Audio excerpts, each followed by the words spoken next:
Hello बच्चों, नमस्कार। Motion मंच पर आपका स्वागत है। तो बच्चों, आज एक नया टॉपिक अपन लेकर आए हैं और ये टॉपिक रहेगा सिकल सेल एनीमिया, यानी बेटे रक्त अल्पता होती है ये, जिसके दौरान आरबीसी जो होती है ये सिकुड़कर हाशियाकार हो जाती है और आरबीसी के सिकुड़कर हाशियाकार हो जाने के कारण हीमोग्लोबिन की संरचना प्रभावित होती है और बेटे हीमोग्लोबिन के अंदर ऑक्सीजन को ले जाने की जो कैपेसिटी है वह घट जाती है। तो आइएगा अपन यहां पर देखते हैं sickle cell anaemia. Sickle cell anaemia, तो सिकल सेल एनीमिया एक हाशियाकार बीमारी होती है और बेटे ये मलेरिया प्रभावित क्षेत्रों में ज्यादा होती है। इस बीमारी में क्या होता है कि बेटे एक नाइट्रोजन सारक होता है थायमिन। ये थायमिन जो नाइट्रोजन सारक होता है ये प्यूरिन ग्रुप का जो एडेनिन नाइट्रोजन सारक होता है उसके द्वारा प्रतिस्थापित होता है। अब ये जो नाइट्रोजन सारक प्रतिस्थापित होते हैं तो डीएनए की श्रृंखला पर जो एमआरएनए बनता है बेटे उसके कोडोन में बदलाव आता है और उसमें कोडोन में बदलाव आ जाने के कारण जो अमीनो एसिड होता है ग्लूटामिक अमीनो एसिड वो बेटे प्रतिस्थापित कर दिया जाता है वेलिन अमीनो एसिड के द्वारा। और जैसे वेलिन अमीनो एसिड के द्वारा इसे प्रतिस्थापित किया जाएगा तो फिर क्या होगा कि हीमोग्लोबिन की जो संरचना है उसकी बीटा श्रृंखला होती है तो उस संरचना में बेटे बदलाव आता है और इस बदलाव के कारण हीमोग्लोबिन की संरचना प्रभावित होती है। तो यहां पर अपन यहां पर देखेंगे कि आज बेटे यहां पर टॉपिक हमारा रहेगा यानी सिकल सेल एनीमिया। यह सिकल एल एनीमिया एक प्रकार की रक्त अल्पता बीमारी है। तो सबसे पहले तो ये जो बीमारी है ये बीमारी है बेटे ऑटोसोमल रिसेसिव बीमारी है। ये ऑटोसोमल रिसेसिव रोग, यानी इसे आप कह सकते हैं अलिंगी अप्रभावी रोग। तो ये थोड़ा सा याद रखना क्या है सिकल सेल एनीमिया कि ये ऑटोसोमल रिसेसिव एक प्रकार की बीमारी है। तो यहां आप देखो कि इस बीमारी में क्या होगा बेटे कि ये जो बीमारी है ये एक विशेष उत्परिवर्तन के कारण होती है जिसको आप याद रखिएगा अनुपथन यानी ट्रांसवर्जन उत्परिवर्तन के कारण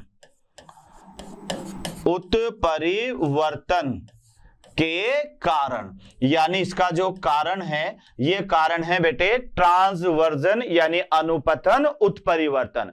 और अनुपथन उत्परिवर्तन में क्या होता है कि इस उत्परिवर्तन के दौरान नाइट्रोजन सारक किसी नाइट्रोजन सारक को प्रतिस्थापित करता है। और कैसे करता है बेटे कि प्यूरिन ग्रुप का जो नाइट्रोजन सारक है या तो पिरिमिडीन से प्रतिस्थापित होगा या पिरिमिडीन समूह का जो नाइट्रोजन सारक है ये किसी प्यूरिन नाइट्रोजन सारक के द्वारा प्रतिस्थापित होगा। तो एक तो ये, उसके अलावा इस बीमारी के अंदर जो आरबीसी है ये सिकुड़कर हाशियाकार हो जाती है, यानी यहां पर आरबीसी सिकुड़कर हाशियाकार हो जाती बेटे, हाशियाकार यानी इस तरह से ये यहां पर आरबीसी की जो संरचना होगी वह इस तरह से आपको याद रखना है कि हाशियाकार हो जाती है। तो क्या है याद हो आपको सिकल सेल एनीमिया में कि यह एक ऐसा रोग है जो अलिंगी अप्रभावी वंशागति है यानी ऑटोसोमल रिसेसिव रोग है और यह अनुपथन यानी ट्रांजिशन उत्परिवर्तन के कारण होता है। और इस एनीमिया के अंदर आरबीसी सिकुड़कर हाशियाकार हो जाती है। और इसका जो मेन कारण है बेटे तो ये कारण आपको याद रहेगा कि इसके अंदर जो पिरिमिडीन ग्रुप का नाइट्रोजन सारक है, पिरिमिडीन नाइट्रोजन बेस टी का प्रतिस्थापन प्यूरिन नाइट्रोजन बेस ए के द्वारा। तो ये यहां पर आपको याद रखना है कि इस बीमारी के अंदर बेटे क्या होगा कि पिरिमिडीन नाइट्रोजन बेस है टी, तो पिरिमिडीन नाइट्रोजन बेस टी है, इसका प्रतिस्थापन होगा प्यूरिन नाइट्रोजन बेस के द्वारा। देखो कैसे कि यहां पर अगर हमारे पास में नॉर्मल हीमोग्लोबिन है, यहां आप देखें, या इसको बेटे अपन अगले पेज पर लेते हैं कि नॉर्मल हीमोग्लोबिन है तो किस तरह से यह प्रतिस्थापित होगा, यह आप यहां पर देखिएगा। अगला पेज यहां पर लेते हैं कि ये सिकल सेल एनीमिया में यहां हमारे पास में है ये नॉर्मल हीमोग्लोबिन, और इधर इसको आप HbA आप कहेंगे, और इधर यहां पर आप ले लेते हैं, यहां है म्यूटेंट हीमोग्लोबिन, इसको S कहेंगे यहां पर। तो यहां आप देखो कि ये हमारे पास में डीएनए है, ये डीएनए है, और डीएनए में ये नाइट्रोजन बेस है C, T और C। यहां बेटे क्या होगा, इसके अंदर हुआ ट्रांजिशन, यानी यहां हो गया अनुपथन उत्परिवर्तन, और इसमें जो T है वो किसके द्वारा प्रतिस्थापित हो गया, A के द्वारा। तो इधर जो डीएनए की संरचना यहां पर आएगी C, और इधर A, और यहां पर होगा T।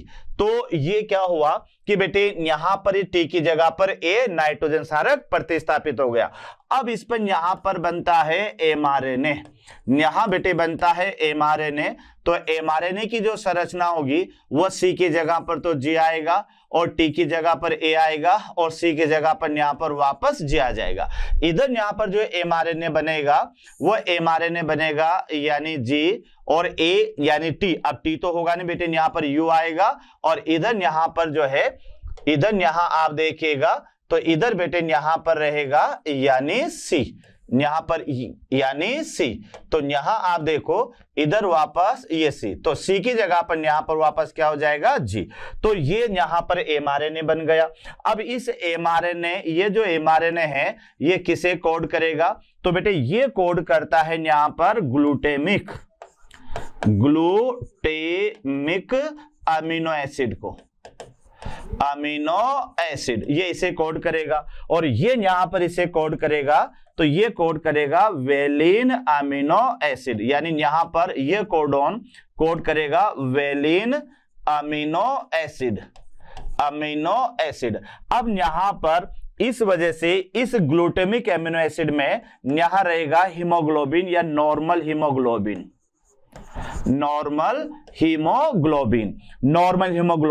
और इस नॉर्मल हीमोग्लोबिन में आरबीसी ये रहेगी बेटे वर्ताकार, आरबीसी, और आरबीसी यहां पर रहेगी वर्ताकार। तो नॉर्मल हीमोग्लोबिन की जो बीटा श्रृंखला है उसमें इसकी संरचना समान रहेगी, लेकिन वेलिन अमीनो एसिड का आ जाने के कारण यहां पर बनेगा म्यूटेंट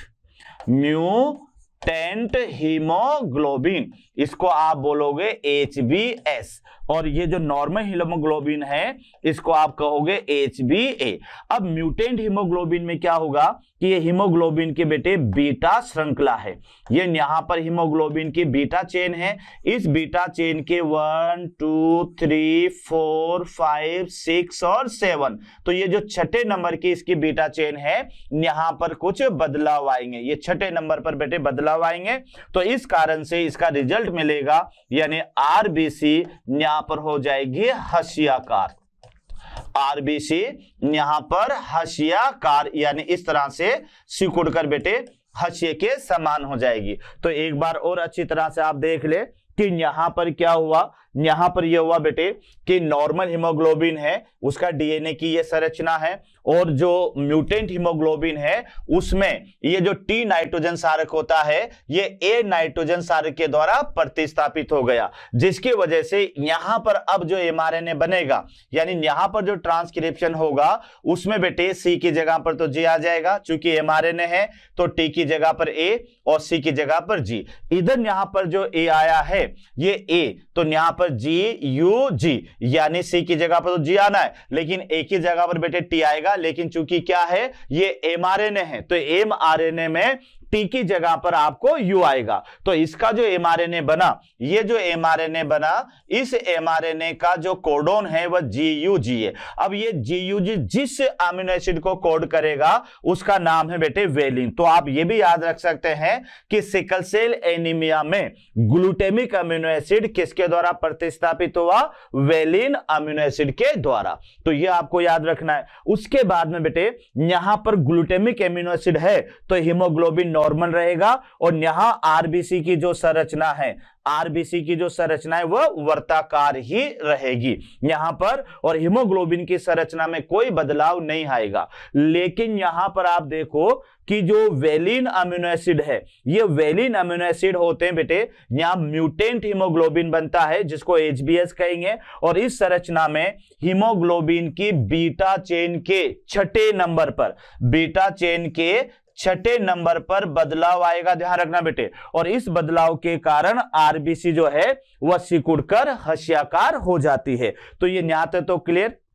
अब उसमें क्या होगा कि बेटे यहां पर जब आरबीसी हस्याकार हो जाएगी तो फिर यहां हीमोग्लोबिन की संरचना में परिवर्तन आएगा, और हीमोग्लोबिन की संरचना में जब परिवर्तन आएगा तो फिर क्या होगा कि हीमोग्लोबिन जो है वो ऑक्सीजन को ले जाने के लिए बाधित हो जाएगा, और हमारे शरीर में ऑक्सीजन की पूरा प्रवाह नहीं हो पाएगा, और इस कारण से ये बीमारी या ये रोग होता है। तो ये यहां पर था हमारे पास में। और इसमें यह भी आता है कि कितने % और कौन सी ये बीमारी है। तो इसको आप नहीं समझिएगा कि यहां पर अपने क्या किया, नॉर्मल हीमोग्लोबिन, और नॉर्मल हीमोग्लोबिन जो लिया यहां पर, तो नॉर्मल हीमोग्लोबिन, और दूसरा यहां पर क्या लिया, म्यूटेंट हीमोग्लोबिन। बेटे नॉर्मल हीमोग्लोबिन का डीएनए की संरचना है सीटीसी, और ये कोई कोडोन है, और ये अनुपथन उत्परिवर्तन हुआ। तो यहां पर बेटे ये टी है, ये किसके द्वारा प्रतिस्थापित हुआ, तो ये ए के द्वारा प्रतिस्थापित हुआ। तो यहां पर अब इस संरचना में जो एमआरएनए बनेगा वह जीएजी वाला बनेगा। तो बेटे ये कोड करेगा ग्लूटामिक एमिनो एसिड को, और ग्लूटामिक एमिनो एसिड के अंदर हीमोग्लोबिन की संरचना सामान्य रहेगी, और सामान्य हीमोग्लोबिन में आरबीसी वर्ताकार रहेगी। यहां तक तो समझ में आ गया। दूसरा आपको याद रखना है कि जो म्यूटेंट हीमोग्लोबिन है, तो म्यूटेंट हीमोग्लोबिन के अंदर बेटे यहां पर टी की जगह पर ए आ गया, और यहां जो इस डीएनए की श्रृंखला पर जो एमआरएनए बनेगा उसका जो कोडोन होगा जीयूजी होगा, और ये जो जीयूजी कोडोन है ये बेटे कोड करेगा वेलिन अमीनो एसिड को, और वेलिन अमीनो एसिड बनते ही हीमोग्लोबिन की संरचना में बदलाव आएगा, और इसकी संरचना में बदलाव आ जाने के कारण यहां पर हीमोग्लोबिन की जो बीटा चेन है उसके छठे नंबर पर बेटे ये बदलाव आएगा, और इसके बदलाव आ जाने से ये हीमोग्लोबिन कहलाएगा म्यूटेंट हीमोग्लोबिन। और ये जो म्यूटेंट हीमोग्लोबिन है ये ऑक्सीजन को ले जाने में बाधा उत्पन्न करेगा। अब ये देखते हैं कि सिकल सेल एनीमिया एक प्रकार की सह प्रभाविता है, यानी कोडोमिनेंस का एक एग्जांपल है। तो देखते हैं ये कितना % आगे अगली पीढ़ी में स्थानांतरित होता है। तो यहां अपन देखते हैं बेटे कि यहां अपने पास में है एक तो नॉर्मल हीमोग्लोबिन, इसको इस तरह से याद रखना कि यहां पर अपने पास में है नॉर्मल हीमोग्लोबिन, नॉर्मल हीमोग्लोबिन जिसको अपन लिखेंगे HbA, और यहां पर HB है। एक हीमोग्लोबिन यहां पर है म्यूटेंट, यानी म्यूटेंट हीमोग्लोबिन जिसको आप याद रखेंगे HbS और HbS। अब यहां जब इनका संकरण करवाया जाता है तो हमें यहां पर रिजल्ट मिलेगा बेटे, स्टार्टिंग में तो रिजल्ट मिलेगा वह मिलेगा HbA और HbS। इसके अगली जेनरेशन में जब आप जाएंगे तो यहां हमें 2 रिजल्ट मिलेंगे, एक रिजल्ट तो HbA और HbA, दूसरा मिलेगा बेटे यहां पर HbA एंड HbS, और फिर यहां पर मिलेगा HbA एंड HbS, और चौथे नंबर पर आपको याद रखना है HbS और HbS। तो ये चेकर बोर्ड के अनुसार भी आपको याद रखना है।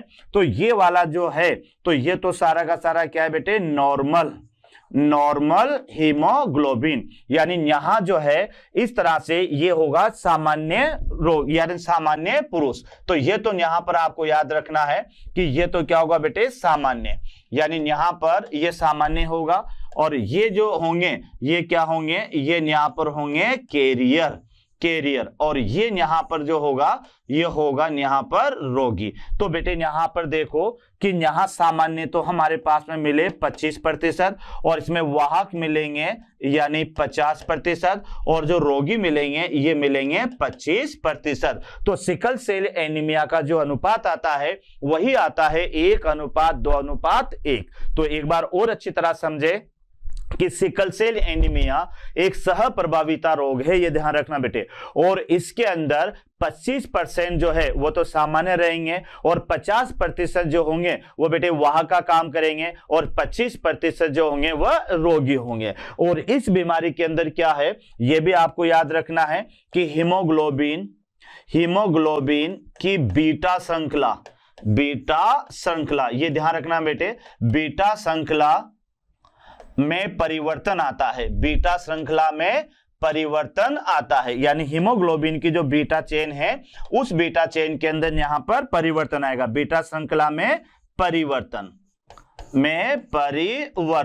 और परिवर्तन से क्या होगा कि बेटे हीमोग्लोबिन की बीटा श्रृंखला में परिवर्तन, तो फिर हीमोग्लोबिन की ऑक्सीजन कैरिंग कैपेसिटी जो है ये बाधित होगी, यानी हीमोग्लोबिन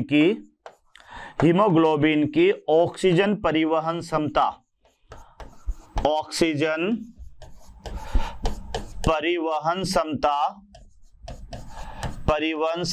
बाधित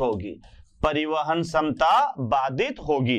तो ये आपको सिकल सेल एनीमिया यानी रक्त अल्पता विकार है। तो इसको समझना है बेटे कि सिकल सेल एनीमिया एक ऑटोसोमल रिसेसिव रोग है, और यह रोग क्या होता है कि इस बीमारी के अंदर जो आरबीसी होती है यह सिकुड़कर हशियाकार हो जाती है, और आरबीसी के सिकुड़कर हशियाकार होने से हीमोग्लोबिन की संरचना में बदलाव आता है, और इस बदलाव के कारण जो हीमोग्लोबिन है वह ऑक्सीजन को लाने ले जाने की जो कैपेसिटी है वह बाधित होती है। अब ये जो सिकल सेल एनीमिया है ये बेटे एक प्रकार का अनुपतन उत्परिवर्तन का कारण बनता है। तो अनुपतन उत्परिवर्तन के दौरान क्या होता है कि डीएनए का जो एक नाइट्रोजन क्षारक होता है थायमीन, बेटे ये प्रतिस्थापित हो जाता है किसके द्वारा, एडेनिन के द्वारा, जिससे डीएनए की जो श्रृंखला है उस पर बनने वाले जो नाइट्रोजन बेस है उसका स्थानांतरण होता है, और डीएनए की श्रृंखला पर जो एमआरएनए बनेगा वो गलत कोडोन वाला बनेगा। तो पहले वाला जो नॉर्मल है उसमें तो बेटे बनता है जीएजी के द्वारा जो ग्लूटामिक एसिड को रिप्रेजेंट करता है, और जो म्यूटेंट हीमोग्लोबिन है उसके अंदर बनता है जीयूजी द्वारा, और ये जीयूजी वेलिन अमीनो एसिड को प्रभावित करता है। अब यहां पर ग्लूटामिक एसिड किसके द्वारा प्रतिस्थापित हुआ, वेलिन अमीनो एसिड के द्वारा, और वेलिन अमीनो एसिड के बनने से हीमोग्लोबिन की बीटा श्रृंखला में परिवर्तन आता है, और इस परिवर्तन के कारण क्या होगा कि जो हीमोग्लोबिन की ऑक्सीजन परिवहन की जो क्षमता है यह बाधित हो जाती है। तो इस बीमारी को अपन सिकल सेल एनीमिया कहते हैं, और यह अधिकतर बच्चों मलेरिया प्रभावी जो क्षेत्र होता है वहां पर यह ज्यादा होती है। कारण क्या है, क्योंकि आरबीसी का तो क्या मकसद होता है कि मलेरिया यानी प्लाज्मोडियम से बचने के लिए यह सिकुड़कर हशियाकार हो जाती है, लेकिन इसके सिकुड़कर हशियाकार हो जाने के कारण यहाँ हीमोग्लोबिन की संरचना में बदलाव आता है, और इस बदलाव के कारण हीमोग्लोबिन की संरचना बाधित होती है और ऑक्सीजन की क्षमता या ऑक्सीजन का परिवहन बाधित होता है। तो यह रोग था हमारा सिकल सेल एनीमिया।